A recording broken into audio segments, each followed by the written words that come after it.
How many of you guys have finished a game of Iron Banner and said, "Oh my god, 3 blues"? Yeah, I'm gonna assume none of you have. Which brings us right to the topic of this week's video, weapons. Now, I've referenced this video before, and I'm sure most of you guys are familiar with Mr. Dado, but he brings up one of the most valid pieces of criticism that I've heard about Destiny in a very long time. More Destiny isn't good enough anymore. We need new Destiny. We need innovation and progress in this franchise to keep things feeling fresh and for the universe to feel like it's evolving. In today's video, we are going to talk about one of the core pillars of the game. Weapons. For all of Destiny 2's life, we've really only had 3 relevant weapon tiers: rares, legendaries, and exotics. Yes, I know that technically we do have common and uncommon gear, but they're basically non-existent beyond the very first missions of the game, and you never see them again. To make things even more stale, there are only a handful of blue weapons that are actively dispersed during gameplay, and just about all of them have junk perks or stats, or hell, both, and serve as nothing but leveling fodder early in seasons, and at worst is ticking time bombs waiting to ruin your postmaster. On the legendary weapon front, there's basically no difference from an engram found out on patrol and that posterity drop you got in the Deepstone Crypt. A purple is a purple, with basically no structural differences regardless of how you obtain it. And this is an issue that dates all the way back to Destiny 1, frankly. Even exotics have issues, with nearly half of our exotic arsenal lacking a catalyst, making them unable to generate orbs and incompatible with newer features in the game like Charged with Light. And don't even get me started with adept weapons and their current implementation in Destiny 2, which is just frankly god-awful. I believe it is time for weapons in Destiny to evolve, similar to the transformation seen by armor back at the start of Shadowkeep.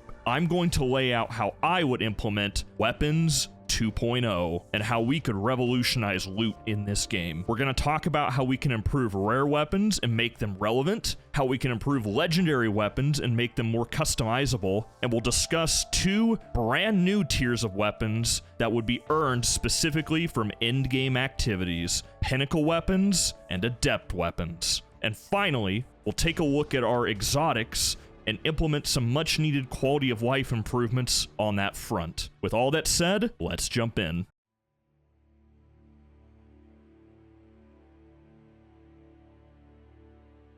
First things first, we need to talk about the role of rare weapons in the game. Right now, our rare weapons, aka blues, serve very little purpose beyond being leveling fodder in the seasonal power level grind. In my opinion, rare weapons should serve as the bedrock foundation of our arsenal. I think there should be a blue weapon for every single archetype of weapon in the game, and blue weapons should have no max power cap and be able to be infused up eternally, similar to our exotic weapons. This way, there will always be at least one decent option for an archetype in any given season. A perfect example of why we need this is the current lack of any non-sunset rapid-fire pulse rifles in the game. For all intents and purposes, in the endgame, this weapon archetype currently doesn't exist. Now, you may be thinking, Kujay, this sounds great and all, but blue weapons suck. Why in the hell would I ever use one beyond leveling? Now, this is where we would need to give rare weapons another facelift. Think back to the launch of Destiny 2. Every weapon in the game was statically rolled and had just one trait instead of the usual 2 that are standard on legendary weapons today. Despite only having one trait, many of these weapons were still incredibly potent and were fan favorites. I mean, think of guns like Manananan or Better Devils, Main Ingredient, Anio. I think that blue weapons should pick up this mantle. Accessible, decent to good, statically rolled guns,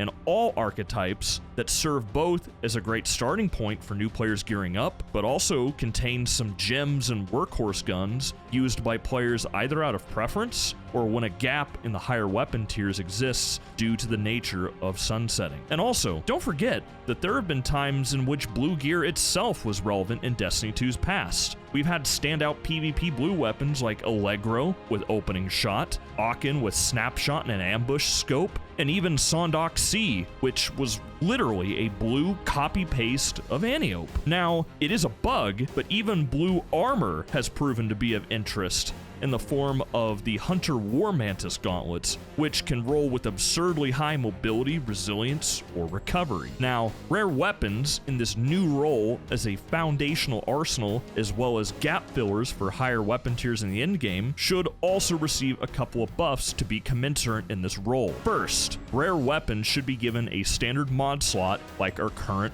legendary weapons. If these weapons can be used in the endgame, they should be able to slot important mods like boss spec for PvE or Icarus grip for PvP. And second, rare weapons should be able to roll with a random masterwork like our current legendary weapons, so that they can generate orbs and be compatible with systems such as charged with light. I mean, currently blue armor can be fully masterworked, so I see no reason why we can't extend this ability to blue guns as well.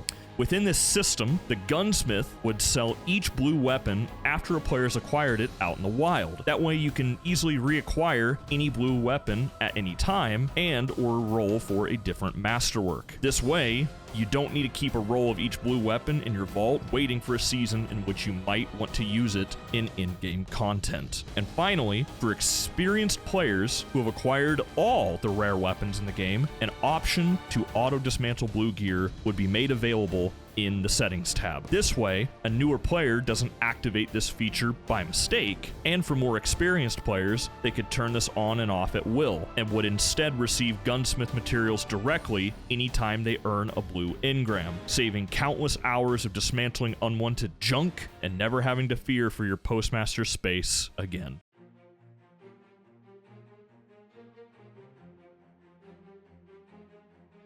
So, now let's talk about legendary weapons. Under this new Weapons 2.0 system, we wouldn't need to make too many changes, as I think legendary weapons at base are in a pretty good spot. I think that legendaries should be the big brother of our rare weapons, a key part of our arsenal available from a wide variety of sources. Legendary weapons under this new system would come from non-endgame activities, such as post-game drops from the core playlists, from seasonal activities, drop from defeated enemies out in the wild. They would come from vendor rank ups, lost sectors, and more. Now, legendary weapons should be updated though in two critical ways to improve player agency. On the one side, to control drop RNG a little bit better, and on the other, as a relief to gaps caused by sunsetting. The first change we'd make is that legendary weapons would be able to reroll the masterwork at will, similar to the system in place during Destiny 2's first year. The cost for rerolling the masterwork shouldn't cost an arm and a leg, but it shouldn't be free either. I think requiring 1 to 3 enhancement prisms would be a fair trade-off to reroll this attribute. Secondly, players should be able to change the element of weapons in the energy and power slots. Again, this was a feature active during Destiny 2's first year, and it would be a powerful option for players to mitigate the effects of sunsetting. I'll give an example. At current, the only non-sunset void hand cannon in the game is a wimpy 180 RPM variant from the Prophecy Dungeon, aka the Ikelos hand cannon. Imagine instead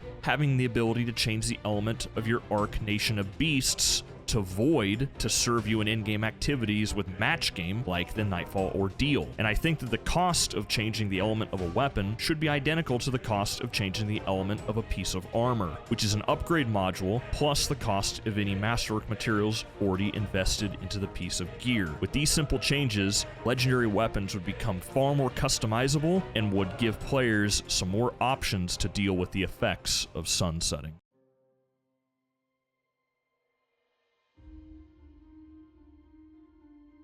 I think it is time for Destiny to introduce a new tier of weapon that exists between a legendary and an exotic: Pinnacle weapons. These Pinnacle weapons should be a step up from legendaries and come solely from endgame activities, aka raids, dungeons, Nightfall Ordeals, Iron Banner, and Trials of Osiris. These weapons would include the features present on the improved legendary weapons discussed previously, a la the ability to reroll the masterwork and the ability to change the element. These Pinnacle weapons would be able to roll with powerful and experimental perks that, if well received and not completely unbalanced, could be rolled out to legendary weapons in the future. Bungie is already kind of toying with this kind of system. Look no further than the Deepstone Crypt weapons. Brand new, unique perks like Reconstruction, Recombination, and Redirection are present on the Deepstone Crypt weapons and are found nowhere else in the game. Joe Blackburn actually had an interview last month with Polygon in which he discussed this exact premise, so it's clear that Bungie is already open to the idea. This would also let Bungie fulfill their promise of delivering, quote, weapons that shit on everything and they just eventually fall behind in power. New weapons that shit on everything can be added without constant power creep, end quote. If sunsetting is here to stay, then endgame weapons would be the perfect place to roll out extremely powerful and exciting new perks and abilities. Now, I would also add a couple of quality of life features to fight RNG on these Pinnacle weapons. First, these Pinnacle weapons would then have 2 choices in each of the final 2 trait slots, similar to the statically rolled ritual weapons seen during Shadowkeep, such as Edgewise and Randy's throwing knife. Unlike the Shadowkeep ritual weapons, Pinnacle weapons would be able to roll random perks in these trait slots. And this would make the ability to acquire god rolls of loot easier by engaging in endgame activities,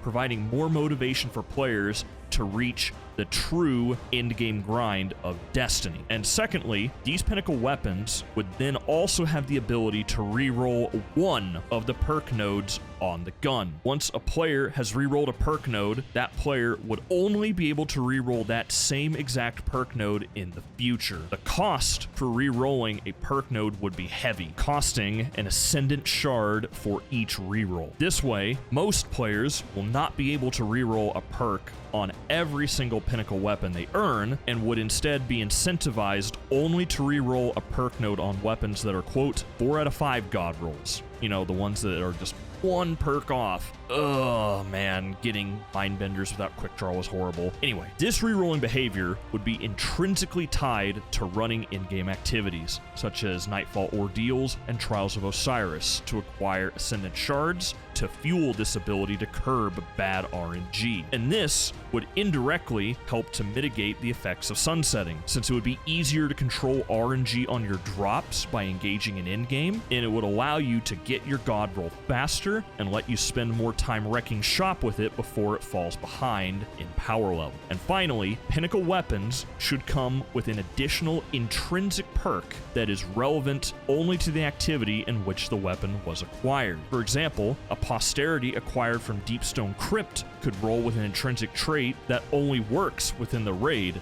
such as increased damage against Fallen, or maybe kills with this weapon have an increased chance to drop heavy ammo. There could be 3 or 4 intrinsic perks per endgame activity, enough to make it worth it to prolong the hunt for a perfect Pinnacle weapon that helps you in those endgame activities, but also without introducing power creep to other activities in the game.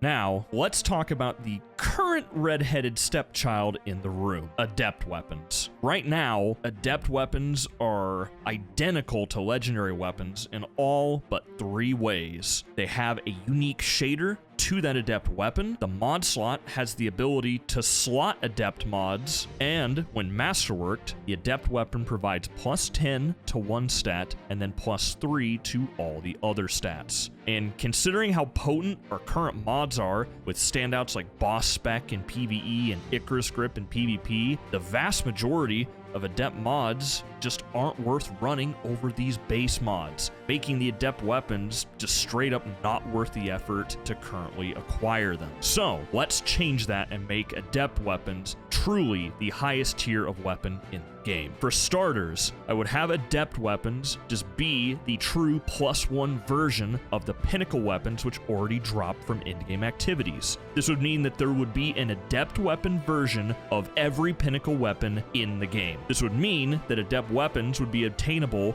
from raids, dungeons, Nightfall ordeals, Iron Banner, and trials. For raids, I would introduce a contest variant that is available after beating the raid once on normal mode. In this contest mode, the player would be forced to be 20 power beneath all enemies within the raid, exactly like the experience of running the raid in its first 24 hours after launch. And each encounter of the contest mode raid would drop an Adept weapon in place of a Pinnacle weapon. However, though, similar to the Prestige Leviathan raid when it was still in the game, if your first raid completion of the week is in the contest mode variant, you would receive both the normal and contest mode loot drops at the same time at the end of each encounter. A la, you'd get a Pinnacle weapon and an Adept weapon for doing the first encounter of Deepstone Crypt. For dungeons, I would also introduce a contest mode variant, and I would include a few modifiers that change each week to keep the experience feeling fresh,